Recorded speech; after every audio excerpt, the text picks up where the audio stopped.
Hello, everybody. I'm your host, Urbina, and this is Omnichannel X's Omnichannel Podcast.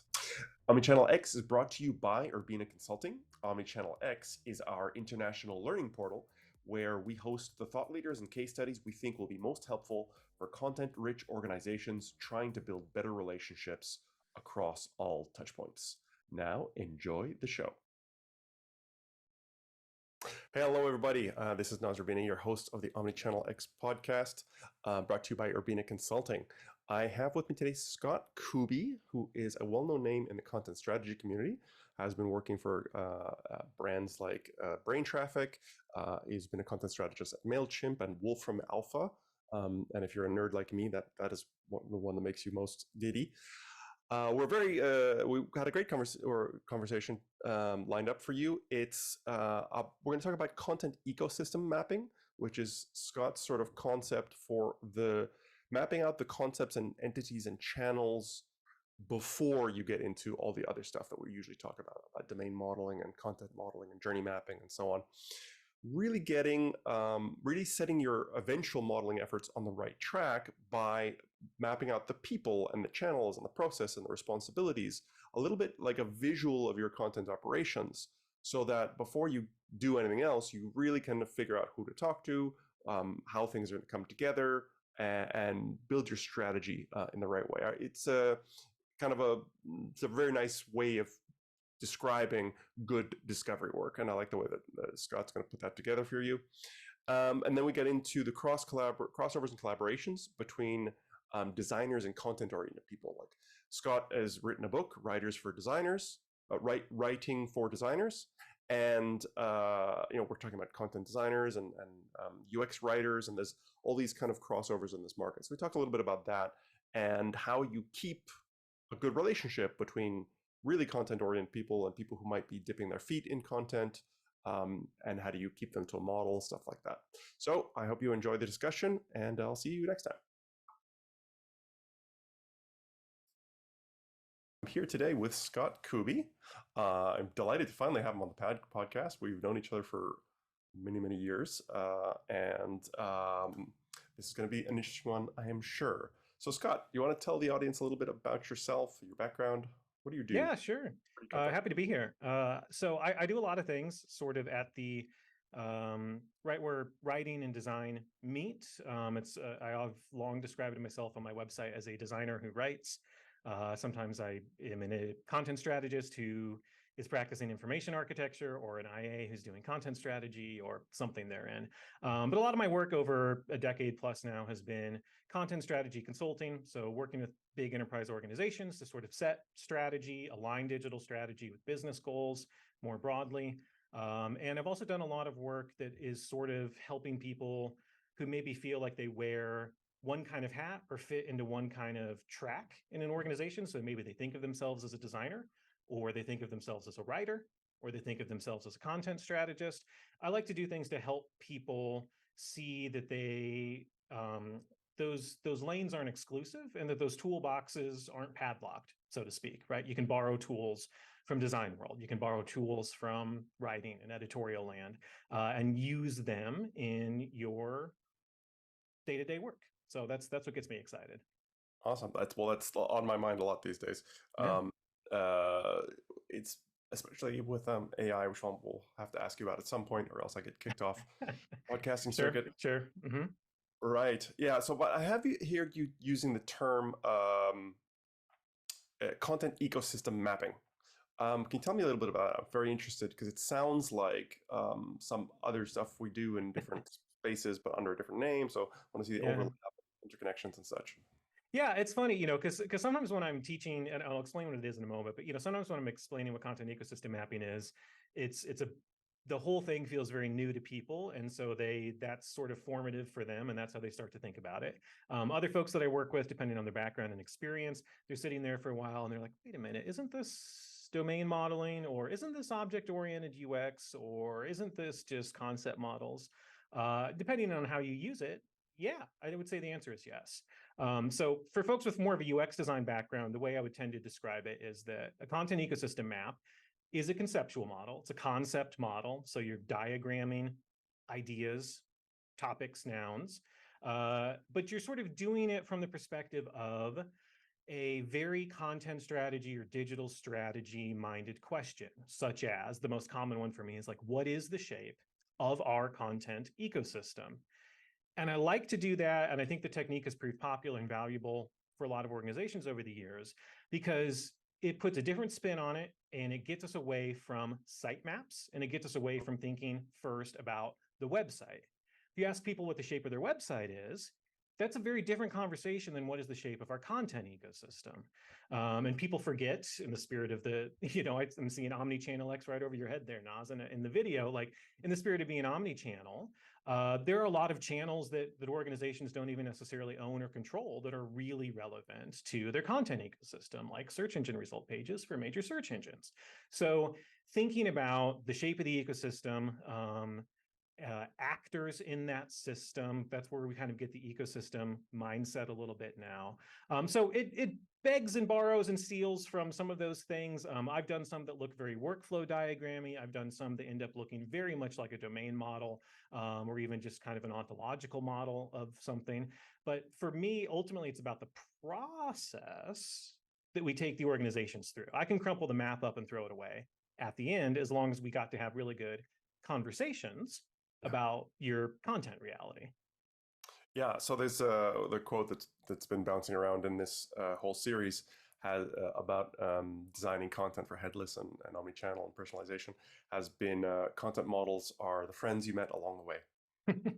I love it. Yeah. I mean, so much of this is, I mean, it's not real, right? Like the words on the page that the user is reading, like those are things that you've published, have some realness to them, and that's in theory a final form. But even going back to conversations a decade ago in content strategy, when everyone was dealing with content strategy for mobile and responsive was becoming more popular, helping people understand that even like you could be looking at the final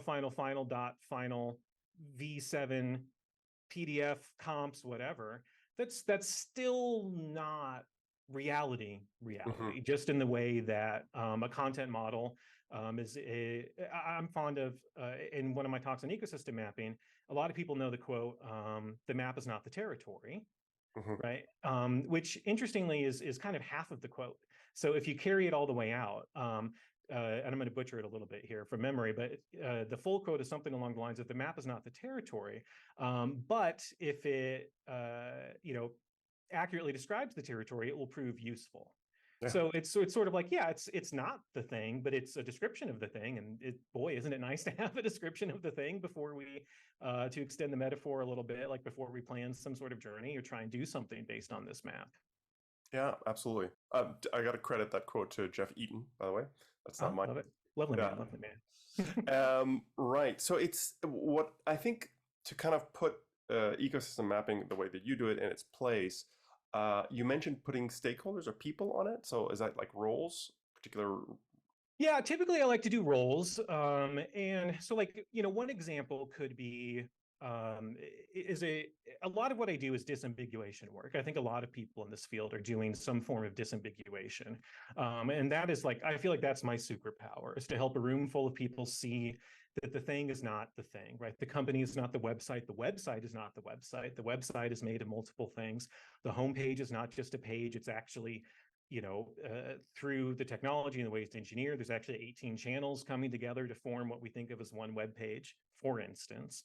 And so if you take like, let's say you have a lot of thought leadership in your organization, maybe that's part of your marketing strategy.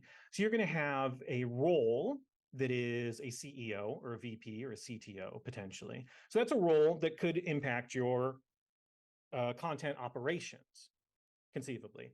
You're also going to have like that person's name as, in effect, a brand that your organization is stewarding and managing and that has some impact.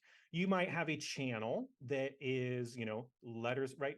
Every once in a while, you open up Amazon and there's like a big letter from Bezos, like over the homepage. So that's like this super channel. Apple does this on occasion too, but there's like a super channel from the CEO that overtakes the homepage. So, understanding that like, okay, there's one idea, which is the CEO or this person's name, Ms. Head Honcho. And now you've pulled it apart into several things. Uh, and importantly, often organizations realize that the different parts of that thing need to be managed in different ways, need to be planned for by different teams, maybe need to have different editorial standards that apply to them, so on and so forth. So yeah, so I love to put roles in there because it starts to help people see, and especially importantly for my work, it's a really useful way to explain and visualize content operations, Hmm. because you can start to put things like content strategist on the map. Maybe that is not a titled role in the organization. I think it's fine if you don't necessarily have a titled content strategist. If you don't, you could hire me. Maybe I'd love to be yours. But it's still a role that someone has to occupy, right? Yeah, it's a function. It's a function. Yeah. So can be assigned to the role of content strategist. And so we can describe what that means. We could have a content strategy team. We could have a content operations director, all of these things that we could prop up around, just like if you had an emergency management plan for your office, that's going to describe a bunch of roles and responsibilities that aren't related to people's job titles. Hmm. But we can just assign people to those roles. And that feels very normal. If you plan a holiday party for your office, now someone's in charge of the ice. Now someone's in charge of the music. Now someone's in charge of the invitations. Hmm. It's very natural to assign those kinds of roles, but we just don't often think that way. We think about the people that are sitting around the table and their first names, and we get a Or the little, job titles. yeah, or their job titles. We get a little in the weeds about the operation. So I love to put brands, channels, people, um, guidelines, like nameable operational things, right? Like the monthly editorial meeting or the style guidelines or whatever they might be, to put that stuff right all in one canvas and let people start to play with how that all fits together. Interesting, because that's coming back to disambiguating. On a domain model, we're usually, you know, trying to focus on the things, the real world things. In the content model, we're talking about the content that we create about the things, and Yeah. it's very and when the only time that I kind of put all of that together is when I'm getting into the scary world of ontologies. So I'd be very interested to see one of these. Do you have one public that you can examine? Yeah, I have some resources. It's at my I'll send you a link, but it's at my website / content ecosystems. I think where it gets interesting, That's relative, Kubie.co. yeah, Kubie.co. So relative to like domain modeling, well, actually, what you were saying had me think. I used to call this organizational modeling as sort Hmm. of akin to concept modeling and domain modeling. It wasn't as catchy. People didn't go to that workshop. I started calling it content ecosystem mapping, and more people started showing up. So, Hmm. it's a Yeah. little bit of a branding thing. No, I love it. It makes sense, and I'd be interested to look into it. I do a lot of work in customer journey mapping and domain mapping and ontologies and content models. But then there's also stakeholder mapping, Hmm. which is the roles and relationships of the people who are in this system. So I think Yeah. we do map all these together, and it's so complicated that seeing someone else's techniques and seeing someone else's output is always educational. Like Yeah. even if you've been doing it for years, it's always going to go, oh, wow, yeah, that's interesting the way you did that there. Yeah, really interesting. Yeah. There's so many. I love journey mapping when we already have our heads clear. I love content modeling when we already have our heads clear. Those are fantastic techniques. I facilitate those as well. The thing I found going in as a consulting content strategist very often is, there's part of the reason I developed this technique and that I approach things the way that I do through mapping is there's not really a nice way to tell a room full of executives, y'all don't understand what your business actually does. Mm-hmm. Right? Or how it Because works. like that, or how it works, or what each of these functions and operational components are supposed to be doing. Everyone is like, well, I have this number, we make number go up. I know there's more strategy behind it. And this isn't to denigrate anyone. Like they're intelligent, they're acting from their instincts, and they're managing these major projects and they're hitting milestones. But it's very hard to see the forest for the trees Mm-hmm. in that kind of environment, especially when if you got a publicly traded company and there's quarterly goals that you're trying to hit and all this kind of stuff, to just have a room full of people say, okay, so we all have ID badges with the same logo on them. And, before COVID, we all came into the same office. Why? To what end? And having absolute or as close to absolute clarity in the room amongst your stakeholders about that, I think is necessary for all the work that follows. If you don't have it, the customer journey mapping, in my opinion, a waste. The content modeling is going to be wrong, right? Yeah, Editorial I planning, absolutely. like editorial planning, I'm fond of saying, like, if you don't have your strategy set, like editorial planning is a system to be wrong regularly, right? Like that's what our editorial calendar is going to do. We have Yeah. now devised a system that is going to help us do the wrong thing on time every month. So Yeah. yeah, you got to get your ideas straight first. Yeah, I know I have a very similar kind of go-to quote, which is that for the first 10 years of my career, I got invited in and companies paid me, sometimes quite handsomely, to automate and structure processes to do the wrong thing. Because they had never Yeah. questioned, we wanted to make the thing faster. We wanted to make a big automated machine to allow us to create, publish, translate the things more efficiently and cheaply and quickly. But then the second half of my career, like when I founded my own company, I started to really be all about pushing back and going, are we making the right thing? Has anyone asked? Has anyone checked? Is anyone measuring the fit, the gaps between what we're making and what the people actually want? Yeah, and and buried in that question as well is are we making the right thing for us?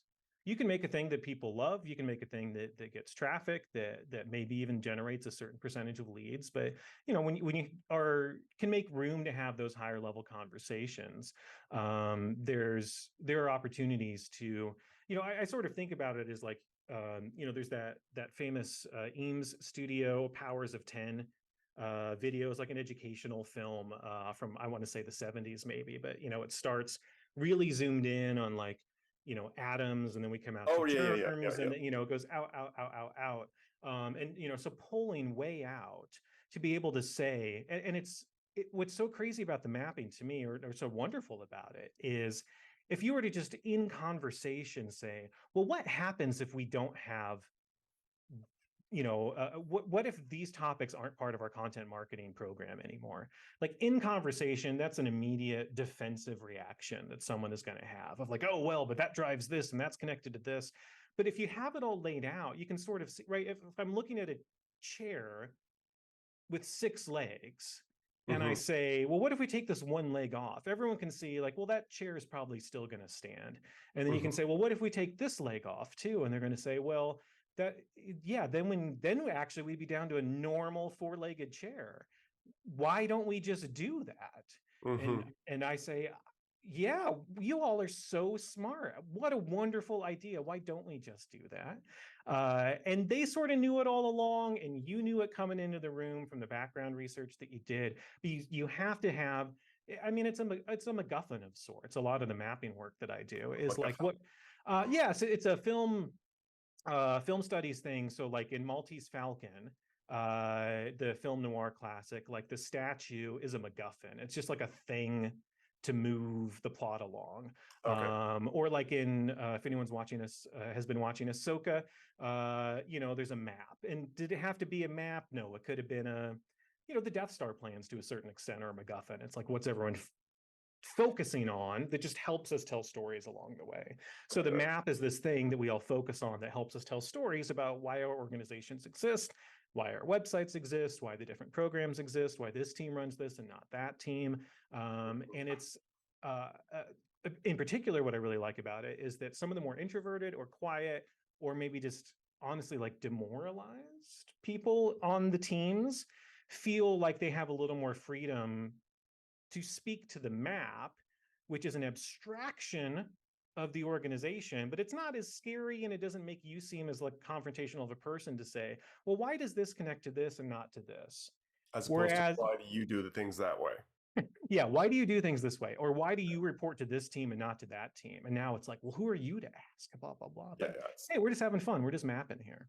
Yeah. No, I think it's great. I think it's you're putting some very very catchy terminology around discovery, like the necessary discovery work of getting a project off to the right start, understanding who's who, what's what, how do we want to work, and and as we're on Omnichannel X, breaking away from that the page and site centric approach, because there's kind of a blinkering that happens when you walk in going, so how are we going to make a website, or like what are we going to do with these pages, as opposed to looking at as content and goals to support people who are having experiences and so on. And then how do Yeah. we measure those experiences? Yeah, absolutely. Because you can go, in the when you take like a concept modeling language or a domain modeling kind of language, the way that I do it in the mapping work that I do, you can go goal first, right? So people need X, they need answers to this, or they need solutions for Y, or what have you. Mm-hmm. And then you can kind of map back the other way to our website provides information about X. The information about X has facts and figures about Y, which can help inform decisions about Z, which now we've literally drawn a picture of how we meet a user need Yeah, on the website, which is so much better than like, what are all the things we want to write about? I don't know. Let's make a big list and then try and turn that into some sort of publishing something. schedule. Yeah. Yeah, no, it's that I think the fundamental, and I think what I'm seeing it now from the industry. I think that even 5 years ago, I met so many brands that were very, very focused on what they wanted to publish. This is what we want to say. This is the message we want to get out there. And now I think COVID kind of shook the world and gave us a smack in the face. And Yeah. there's kind of a wake up call to kind of relook at things. And so now people are going, well, why am I doing this? And who wants to hear what I want to publish? It could also be a function Yeah. of having hit like peak saturation, like as we just could not keep adding messages and expect anyone to listen. So there's an acknowledgement now that we have to be more strategic, as it were, really targeting particular needs as opposed to targeting people. I'm just going to target you and pelt you with this stuff, as Yeah. opposed to targeting requirements, jobs that you have, and how we facilitate them. Well, and I think that speaks to a reason that, although, with the very recent job market, it's hard to see where it's going to shake out. But broadly, we've seen in the last several years, writing on somewhat of an ascendancy. People are paying a little bit more respect to it. We have UX writers, we have content designers, we have people learning and studying this. I've got UX designers, content specialists, people in my workshops trying to learn more about design. And I think that some of what we're seeing is that if you really have a messaging strategy, right? If there's some key ideas about your brand or your campaign that you're trying to get out there, it's not just from literally saying things in words that you publish to get that across. You can integrate it into the design too and have an opinionated design, and getting designers and writers, and I would argue information architects, although we're not using that term as much anymore, but getting people who are like kind of conceptually minded, information architecture minded, in my vocabulary, like to think about a given flow, a given customer journey. What can we do holistically to communicate the message that we want to communicate, rather than what are all of the things we have to publish that will communicate that. And that's where like working, whether, I mean, you can do this with customer journey mapping, absolutely, or any technique that gets people drawing, I'm happy with. But starting to see that, okay, like maybe there is something about the sign up process for this that could reflect our point of view. Maybe there is something about the colors that we choose that could reflect our point of view. Maybe the fact that we decide to do this with a concierge model, where someone steps in and does a little bit of work for you, speaks to our point of view or our brand promise or what have you. So now we're bringing service design into the equation. Those things can all, and this is what I've been trying to teach my students in some of my UX writing classes, is like that can all map back to, I would argue, a strategy led by a content strategist, by someone who is looking holistically, especially an enterprise content strategist, or a similar title, operations director, what have you, but like looking across the organization, looking beyond the UX or the CX function, thinking about all the support content, right? So we're not just like stuck in this endless do-si-do of there's a marketing page and there's a support page for every single topic in our entire product lineup, right? We can hey, let's start working together on these things. One of these pages has the answer to this person's search inquiry. We should have an opinion about which of those it is. And no team individually can make that call. You have to have someone who's looking at it and talking about it in a more holistic way. Yeah, absolutely. I am very interested in this kind of trend of the blurring of the lines. You know, that where designers are learning how to write and writers are learning more about design. I've been coming at it from the words side. It's, you know, that's my background. So I've been going into teams that are about the words and going, we are designing content. You know, content is a product that we are going to look at requirements. We're going to look at users. We're going to have, you know, betas, and we're going to do prototyping, have tests, validation criteria, iterations, like all that stuff, bringing that to words. And that's been going quite well. The designers who are getting more into the words, I'm not as much part of that community, so that's why I like having like people like yourself on the podcast. What I always worry about that is how do you keep people from kind of designing just enough words to get their form or their widget or their page done, and making sure that they plug into that larger strategy, which is where I'm usually working. Yeah, it's a challenge, and I think a lot of that's going to depend on the team structure. You know, what resources are available to them. I actually think that's a very good starting point, is to focus on, if you're thinking like, okay, as an organization, how can we improve our content? We have a lot of designers. We don't have all of the writers or content people that we would like. We can't afford to hire Nas or Scott right now. Like, what can we do? I think that encouraging designers to do as much as they can, which is a little different. I'm turning your framing a little bit from like doing enough to get it done to doing as much as they're capable of, and then having the psychological safety and the support network in the organization for them to be able to admit that, right, and to be able to say, this is the best I can do. And you can talk about that in a content operations or workflow perspective. Like, we have an expectation that wireframes are going to have, or prototypes are going to have, real words in them. Those real words can be prototypes as well, right? Fidelity is such a challenging thing with writing, because when you write something, it looks finished. If I sketch something on a whiteboard, we know that's not a real web page. If I write words on a whiteboard, we still generally know that's not a web page. If I write something in text and send it to you, it looks as done as any other sentence, because it's just letters on a screen. I have a whole rant about that. Yeah. So I think that's a thing we can teach designers about, is that like what they already know about fidelity, they can apply to words. Use whatever trick they like, make the words hot pink, put conditionals or variables in there, set time. You know, one of my first roles working with the UX team, just one of my early in-house jobs in my career, I was supporting 12, 13 UX designers. People gasp now. It was a lot of designers. And for the most part, I think it worked fine, because I met with all of them regularly, set up that kind of relationship where they did whatever they could. They brought me things that they had written. And these were folks who, not only, a lot of them didn't see themselves as writers, for a lot of them, English wasn't the language they were most comfortable working in. So that was a lot of trust building over time, to get people who felt comfortable sharing with me writing that made them very uncomfortable.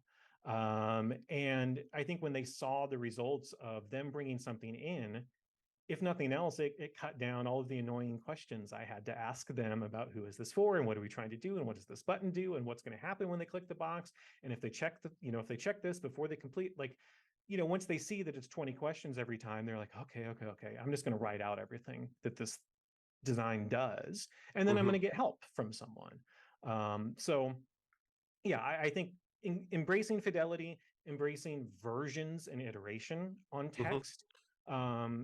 I don't know that a lot of people who don't write know that that's how writing works. It doesn't come out perfect from the first word to the last. We work the way that designers work. I think you're also, like, we're coming back to this. Well, 15 years ago, I remember a post about and I also did one myself, about the resurgence of the editor. Like, we used to, that's how professional writing happened. There was writers and then there was editors. There was never the idea that something would just go from your pen at the time out to the world didn't happen. There was a process. Yeah. And then with the rise of desktop publishing and grammar checkers and spell check, and so companies started going, so can we fire these guys? And so Yeah. there's all this, like, there was kind of a cull of the editing function, and we wanted to get more and more to the thing where whomever could write the words in and send them out. But now I think we're coming back to this idea that no, if we want consistency, if we want scalability, if we want then the underpinnings of omnichannel, which are those two things, scalability and consistency, then we need to have somebody who is, you can call them a single point of validation. You can call them a bottleneck, but somebody who is able to put some consistency on this and help other people get from their 1.0 or their beta of their words to where it should be. Yeah, absolutely. And understanding too that even within what we think of uh, collectively or maybe perhaps colloquially as writing, that's a lot of things, right? Some people, I mean, I think like Hollywood movies or like these all these big blockbusters and the Iron Mans and Marvel movies are maybe a good analog for this, where there's you've got people who are working that are sort of like developing the whole universe, right? And they're thinking about like, how does this whole series of films and all the cartoons and toys and everything fit together? And those what I find very enviable jobs of people who are in charge of canon, for Lucasfilm or Star Trek or similar. So there's sort of like universe minded folks. There are people who are going to be really good writers who like can develop a really good story. I'm a big fan of the author Stephen King because I love his stories. And all love to you, Mr. King. Like his dialogue is painful to me. Like I would not want him writing the screenplay because I don't think the man understands how human beings speak to each other. That's my Stephen King rant. But but I read almost everything he writes because I love his stories. And so writers can have different aptitudes and skill sets. A lot of designers are really good, I find, actually at what we think of as UX writing, like microcopy and call to action stuff, because they pay a lot of attention to it. That's what they're in all the time. They're maybe noticing and seeing more trends and examples than I do. So I love when designers are bringing that kind of stuff into the room. And in my own work, I know I have to pair with QA folks or people who are a little more persnickety than me, because anyone who reads my newsletters knows that proofreading and copy editing are not really my strengths. I think I'm a pretty good writer, and I think I'm a pretty poor copy editor. Yeah. So, there's a whole universe of skills there that I think a lot of organizations are just waking up to, and more power to them. I hope that gives us more flexibility. I'd love to see more editors or people with editor-like responsibilities at organizations. I think that's really wise. Yeah. All right. So we're coming up on time. I was kind of synthesize all this together a little bit with one last kind of topic, which is when I am coming in as a content strategist or a content modeler to do domain models, journey maps, that kind of thing, I often find that the UX research is very design focused. So they are not really exploring what the informational needs are of these people. So there's kind of a desire to get as quickly to wireframes or designs, like from a visual or structural perspective, as we can. But looking at the kind of informational questions or conceptual needs of these people, I often find that that's kind of a gap in the research that I'm being presented. Are you seeing that? How do you see that? Do you see that improving? What's been your experience in that area? Because I'm finding a big gap where we often have to do UX research 2.0 for content to get the stuff that we need. Yeah, I see that a lot as well. And I'm sure you've encountered this, but there's sort of the the perennial consulting question is like, are we doing this because this is what people need, or are we doing this for like historical reasons because of like resourcing and aptitude, right? It's like sometimes it's like, well, there's the consulting bingo card one about, the man loses his keys and he's looking for him under a street light, and somebody asks him, where did he lose them? And he's like, well, I lost him over there. And it's like, well, why are you looking at him from here? It's like, well, that's where the light is, right? So we're just like doing things because, like, I don't know, this is what we're capable of doing. And Godspeed people who are just like trying to keep their jobs and doing what they're capable of doing. Yeah. But when you work, when you're trying to be more strategic about things, what I have found is very often, this isn't the only cause by far, but I think the most common cause of that gap of like not really understanding user needs, of not having a lot of content or information need research, is that we have very segment-based thinking at best. At worst, we have like demographic or like very, just very rough cuts of thinking about our audience. Of like, well, we've got a two-sided marketplace. So we've got buyers and sellers, Mm-hmm. buyers and sellers. We've got buyer needs and we got seller needs. Oh my goodness! Like if you have a marketplace of any size, how many different kinds of sellers do you have? And if we dig a little bit more into that, you probably will find, if it comes to things like accounts, logins, all kinds of support topics, there are information needs that are shared by your two audiences or five audiences that you think are so different. Mm-hmm. And that's where we get weird duplicative content and forked experiences and a lot of repetition. And I don't know if anyone who's been on the internet long enough has had this experience where you solve a problem by reading a guide that was like not really written for you. It was for like someone else or a different Yeah. topic or even a different piece of software, but it was like Mm. close enough that it got you through it. Yeah. Yeah. Yeah. So I love doing priority, and I learned this one from Brain Traffic and getting to work with Christina Halverson and Megan Casey. I don't know who popularized this within Brain Traffic, but I learned the technique there of, rather than persona-based design, we do prioritized audiences. So pretty common one for content strategists now. But the way that I help Can you, organizations do I mean, this. so let's distinguish Yeah. those, disambiguate those personas versus prioritized audience. So what is a prioritized audience that a persona isn't? Yeah, so a prioritized audience, the way I tend to define it is like, whom are we serving Mm-hmm. with, like whose needs are we meeting? Which Mm-hmm. is a little different than a persona. Like a persona drives a lot of customer journey maps and experience designs. And I think a persona gives us potentially a lot of creative depth. It's like having a good improv partner. So you have a lot of details about this archetypical person who represents, in theory, and to connect the two together, is perhaps a member of one of these prioritized audiences. And importantly, what a lot of people miss with personas, just to help us understand what they are, you really have to pair them with a scenario. So like you have this Mm-hmm. kind of person in this kind of situation, persona, scenario.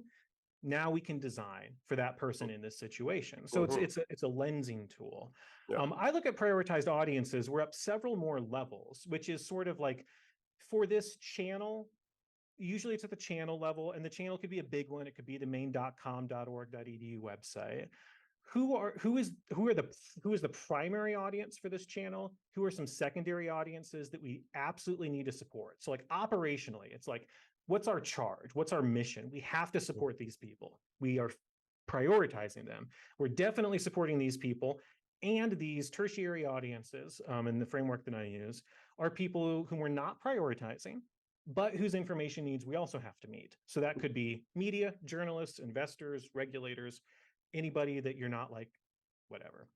Right. So typically when I'm explaining prioritized audiences, the primary audience for an organization is the editorial you. So if I say, hello, we're so happy you're here. Mm-hmm. Who's the you? Your website, that's Steve Krug Happy Talk, so don't do that. But if your website said, hello, we're so happy you're here, who is the you? The website is easier to use and understand if you have a clear, specific answer to that question. Know your audience. Know your audience. And what a lot of folks miss is, and what executives are nervous about, is they think that if they have too specific of a you, they're going to turn everybody else off, and that people in the secondary audiences and other folks aren't going to want to use it. Mm-hmm. The opposite is true. If you have a clear editorial voice speaking to one kind of person, it is easier for everyone on planet Earth to use the website, because the information is going to be clearer. You're not going to have these weird articles that are like, if you're this kind of person, do this. If you're that kind of person, do this. You answer it very clearly and specifically. So a lot of organizations don't like to make that choice, but it is also what is wrong with their websites. So really quick, Membership organizations, that's a really big one. For content strategists, associations, and so on. You ask anyone who is the most important person to them. It's the members, of course. Our members, we love our members. That's where all the money comes from. Yes, great. Operationally, as an organization, that is the answer. As a website strategy team, I'm almost certain that that is not the right answer for the primary audience for your website. It's going to be something like prospective members or professional members of the industry that you are serving, right? So you have to decide, for this thing to work really well, who is the primary audience? What are some secondary audiences, such as members? Members, we have a door for you right over here, secondary audience, and so on. So that kind of work, within those audiences, you could have any number of personas. You could have people that move between those groups, right? You could be you have professional needs from the membership association. You have membership needs from the association. That tends to not get captured well in a persona, in my experience. Right. Yeah. So we call that stakeholder ecosystems. So I mentioned them earlier. So before you get into the details of the personas, you're kind of your personas at the highest level are getting mapped out. So these people have these needs, and this is how they relate to each other. So this person comes in, and they're head of a buying committee, and this other person is a member of a buying committee, and this person is just consulted by the buying committee. So all these different kind of high level roles and relationships. Then you can get into your personas and their scenarios and journeys. So yeah, I find this fascinating because we always speaking to different strategists in the field, and we have us who talk words good as a job, we have all this different terminology for the same stuff. So a lot of these conversations is figuring, oh, is that what you call it? Yeah. Okay. So thank you so much. I think this is really interesting. I'm really looking forward to getting this out there and getting some feedback from the communities. Is there any place that people should reach out to get in touch with you?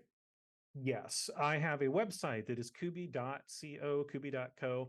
I put any active projects that I have old projects you can still read about, any of my content strategy, IA writings, and so on. I've got my book linked there, Writing for Designers, which is about a little bit of what you and I talked about, of just helping designers feel more comfortable being part of writing projects. And I love to get questions from random people who have seen me on podcasts and similar. So if you're curious about something, send me a note. Be happy to talk. Awesome. Thank you so much, Scott. Yeah, thanks for having me. That was really fun. Cheers. Thank you for listening. This has been the Omnichannel Podcast with your host, Naz Urbina, founder of Urbina Consulting. Let us know on LinkedIn or Twitter what you liked from this episode, what you think we missed, and who you would like us to interview next. Now that you've heard what we're passionate about, you can also check out urbinaconsulting.com to find out a little bit about what we do. Thank you so much, and see you next time.